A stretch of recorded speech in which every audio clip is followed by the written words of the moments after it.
Pick Division 2 itself is the most competitive division in the whole league, because there's teams at the top end of Division 1 take or leave a league final, really.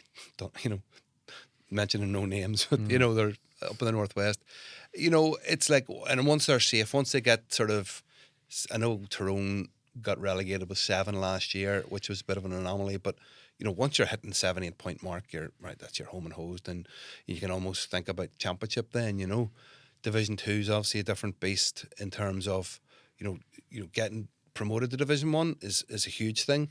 The teams that you're playing, I mean, we referenced Derry and Louth earlier.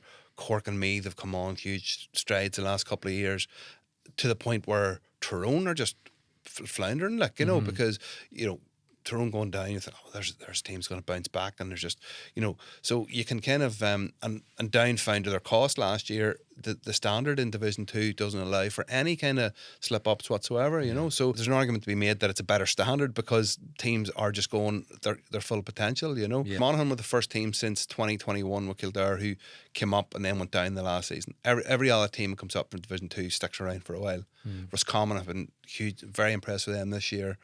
And they've been knocking around for the last wee while. They yo-yoed a wee bit of time. Yeah, they have yo-yoed, but it has allowed them to kind of raise the standard. And they actually lost the Division 2 final to Monaghan last year, but obviously have kicked on a lot more this year.